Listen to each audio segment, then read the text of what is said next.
menimbulkan perdebatan dan kontroversi dua-duanya. Dan saya teringat lagi dengan kebetulan sekolah saya itu studi yang sedang saya lakukan itu memang fokusnya itu ke kajian ideologi dan teori politik. Dan sebelum saya berangkat sekitar 2014 itu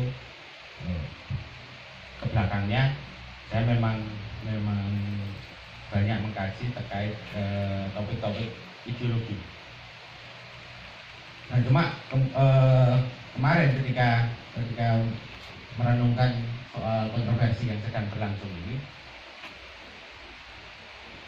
saya berpikir jangan-jangan saya salah gitu ketika membicarakan Pancasila sebagai ideologi.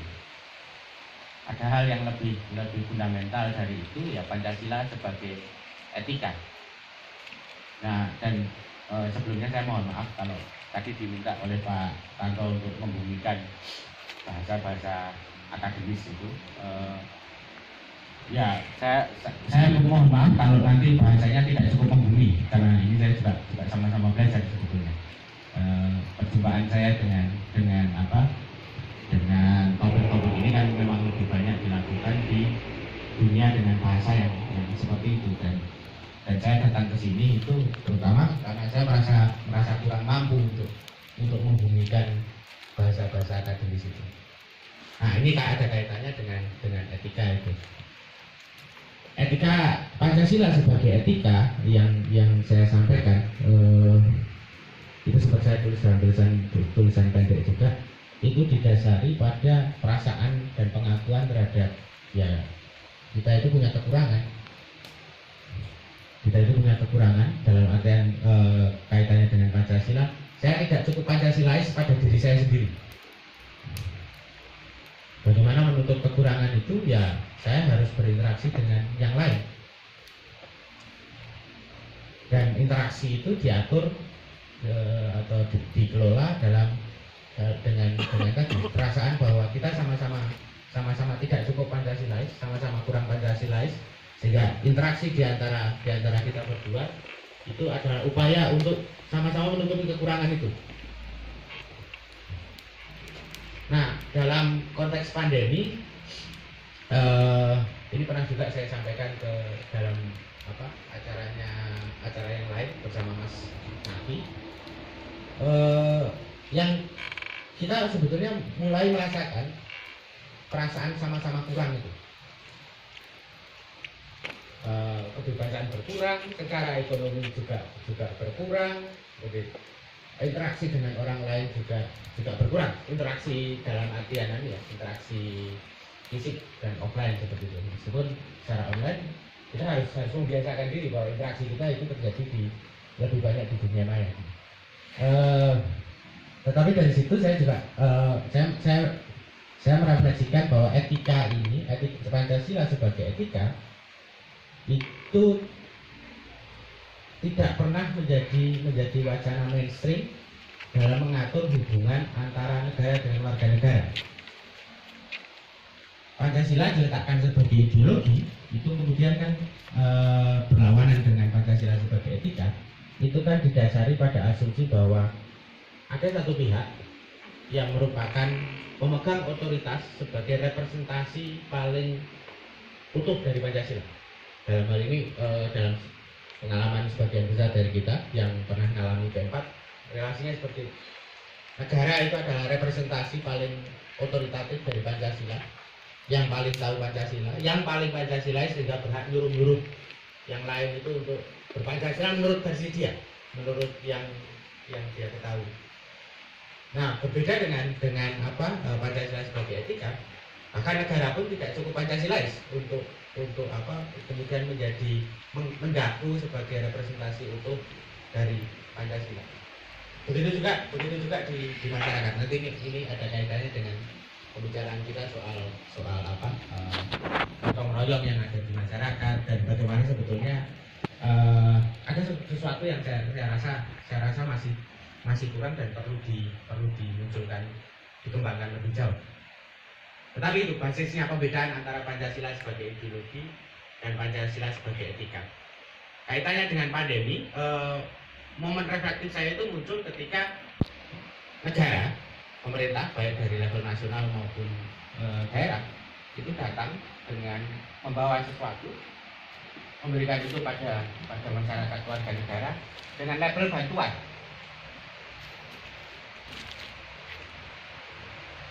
Dan itu dianggap normal. Buat saya dalam relasi negara dan warga negara yang kita punya rujukannya itu rujukan formal dan tertulisnya itu adalah konstitusi, memberi label bantuan dan pihak yang terlibat menganggap itu normal, itu tidak etis. Itu bukan bantuan, itu negara sedang melaksanakan kewajibannya untuk memenuhi hak warga negara. Kalau dikasih label bantuan, buat saya itu nggak normal dan tidak etis. Ini bukan masalah benar salah, kalau etis kan ukurannya bukan benar salah, tapi pantas tidak pantas.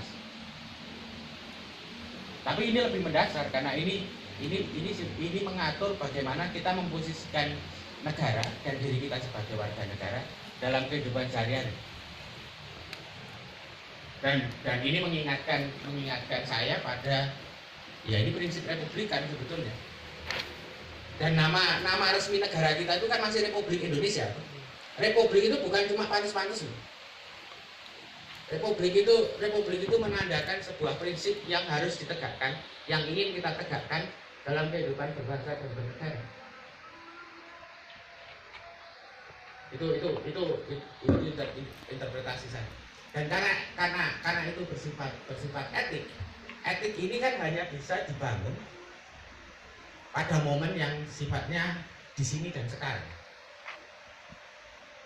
Etik ini kan dijadikan sebagai landasan ideal yang mustahil untuk diwujudkan seperti dalam realitas sebagai sesuatu yang penuh, total, dan permanen. Kalau dia bisa diwujudkan, itu diwujudkan dalam momen pertemuan itu. Ketika momen pertemuan itu lewat, dia kembali pada fantasi ideal itu. Sampai dia diulang lagi dalam momen berikutnya, momen perjumpaan berikutnya. Dia menjadi sebuah realita lagi. Nah, dan itu saya melihat itu bukan sebagai sesuatu yang negatif, tapi sesuai dengan harapan kita berbangsa. Saya ingat pidatonya Bung Karno tahun 53 kalau nggak salah. Dia mengatakan bahwa kita hendak berbangsa dan bernegara itu tidak untuk satu windu, tapi untuk beribu-ribu windu. Karena kita selalu merasa kurang Pancasila dalam hal ini, sehingga kita merasa perlu untuk terus melakukan momen pertemuan itu, untuk mewujudkan idealita itu sebagai realita. Nah, itu yang kemudian saya tulis dan saya sampaikan di dalam banyak kesempatan. Dan saya dengan itu juga merevisi pendapat saya tahun 2014 itu. Waktu itu saya mengatakan bahwa relasi hubungan antara negara dengan warga negara di Indonesia itu mengalami krisis ideologis. Dan revisi itu menjadi yang kita alami itu adalah krisis etika. Jadi orang kehilangan pegangan tentang apa yang pantas dan tidak pantas dilakukan dalam konteks relasi antara negara dengan warga negara. Ini kaitannya kalau misal dengan kebijakan yang lebih praktis itu dengan jaminan pendidikan, jaminan kesehatan, lapangan kerja. Ini yang penting, lapangan kerja. Terus kemudian satu lagi ya tempat tinggal. Ini empat hal mendasar yang segera terbayang kalau kita bicara soal relasi antara negara dengan warga negara, dan kemudian bagaimana warga negara itu punya hak konstitusional yang menjadi kewajiban negara untuk memenuhi. Dan ini saya nggak ngarang, tapi itu tertulis di dalam konstitusi kita gitu. Dipotong sedikit sekali dalam konteks negara dan warga dan kontemporer. Dalam 5 bulan terakhir ini konteksnya Pancasila dan COVID. kira-kira punya perspektif apa? Dalam konteks pandemi COVID ini perlu dikaitkan dengan 2014 itu saya nulis tentang krisis ideologi itu kan dalam konteks seperti ini, Pak. Dalam konteks merespon liberalisasi. Nah, kita ini mau diakui atau tidak diakui rezim yang berkuasa di sini ini kan rezim neoliberal. Warga negara sudahlah itu sebelumnya itu tidak pernah diseriusi, kita kan dianggap hamba sahaya dan segala macam itu. Nanti kaitannya dengan gotong royong ya. Itu berubah posisinya dari menjadi warga negara menjadi warga pasar. Saya pernah nulis itu di kajian saya soal kebijakan jaminan sosial pada periode 2000 sampai 2015 waktu itu. Ya setelah reformasi. Di mana jaminan sosial itu hanya diberikan kepada orang-orang yang tidak mampu tidak mampu hidup secara kompetitif dalam pasar, sehingga negara perlu membantu mereka agar mereka nanti menjadi orang yang kompetitif, bisa hidup secara kompetitif dalam mekanisme pasar. Sehingga ini warga negara memberikan intervensi untuk kesejahteraan warga negara itu hanya ketika mereka menjadi abnormal dalam ukuran normalnya itu mampu hidup secara kompetitif dalam pasar, bukan sebagai relasi etik, hak dan kewajiban antara negara dengan warga negara. Itu yang pertama. Dan itu pandemi ini membuktikan bahwa mekanisme pasar itu tidak bisa kita andalkan. Belum apa-apa kita udah krisis masker, krisis hand sanitizer, krisis APD. Udah gitu ada kebijakan soal PSBB yang itu sebetulnya kalau saya lihat ya, karena saya mengikuti proses sebelumnya, itu cara pemerintah itu untuk bersiasat dengan pilihan antara physical distancing dengan lockdown, sehingga muncul PSBB. Permasalahannya buat saya bukan di situ, tapi bukan pilihan yang mana. Semuanya itu sama-sama bisa berjalan efektif kalau warga negaranya patuh. Nah, kepatuhan ini tidak pernah dipelihara basis etiknya gitu loh. Karena selama ini kan relasi negara dengan warga negara kan unethical. Gimana orang berharap bahwa seharusnya saya melakukan ini dalam relasi yang etis gitu kepada orang lain, tetapi itu tidak saya lakukan. Dan di saat saya membutuhkan orang lain, saya berharap orang lain membantu saya. Itu kan kalau warga tidak patuh itu kan kemudian menjadi hal yang paling mungkin terjadi lah. Harusnya bisa diperkirakan seperti itu. Nah, itu yang kemudian membuat saya merefleksikan soal etik, kepatuhan, etika kaitannya dengan ideologi neoliberalisme, republikanisme dan yang lain itu, Pak. Nah, apa yang kemudian bisa kita refleksikan dari sini itu muncul ketika saya membicarakan soal new normal. Dalam pendapat saya itu ada di tulisan saya yang kemarin seperti saya minta foto untuk ilustrasinya dari Mas Nahu. Bahwa tentang new normal ini yang harus kita bayangkan itu bukan penekanannya bukan pada normalnya, tetapi pada kata new-nya. Ada norma baru yang harusnya kita bangun di masa ini sebagai koreksi terhadap norma sebelumnya yang membuat kita itu rentan menghadapi pandemi. Nah, secara substantif saya singgung sedikit aja. Norma sebelumnya itu kan didasarkan pada logika akumulasi, kebebasan individu dan kemudian akumulasi, dan itu membuat kita rentan terhadap krisis yang sekarang sedang muncul dalam bentuk pandemi. Kedepan ini ada kemungkinan dan itu diramalkan bahwa pandemi ini belum akan berakhir dan pandemi yang sekarang terjadi itu akan diikuti oleh krisis ekonomi. Harusnya new normal itu itu kan diarahkan untuk membangun ketahanan kita terhadap krisis berikutnya. Dan cara kita menghadapi krisis itu seperti apa tuh kalau di Indonesia? Ayo balik nang tonggone dhewe. Tulung tinulung itu loh. Kalau di teman-teman kagama itu mereka muncul dengan cantelan seperti itu. Sayuran itu sembako. Sembako seperti itu. Itu ada banyak bentuknya lah di kita. Dan kalau Bapak Ibu melihat sejarah Indonesia, terutama pada momen-momen krisis seperti itu, ketika semua mekanisme dan institusi formal itu tidak bekerja atau tidak bekerja seperti diharapkan, ya yang mereka andalkan ya kembali ke yang tadi. Cuma sekali lagi di sini yang saya harapkan, saya tidak merasa bahwa ini cukup gitu. Ini harus dikembangkan lebih lanjut. Karena bayangan saya ini menjadi fondasi dari proyek berbangsa dan bernegara tadi.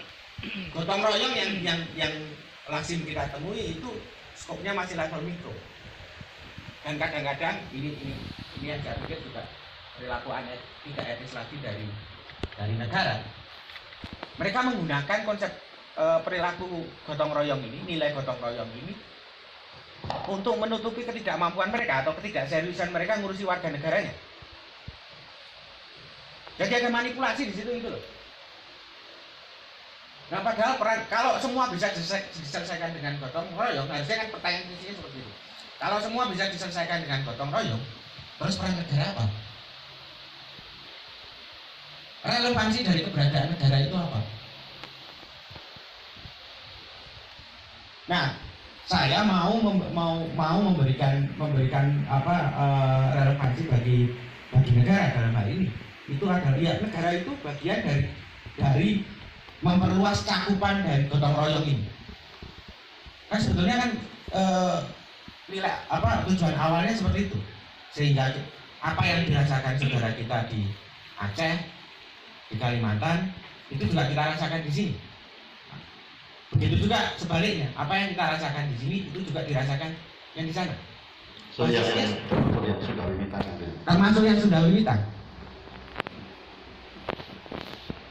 Dan itulah sebetulnya kehidupan berbangsa dan bernegara yang saya bayangkan.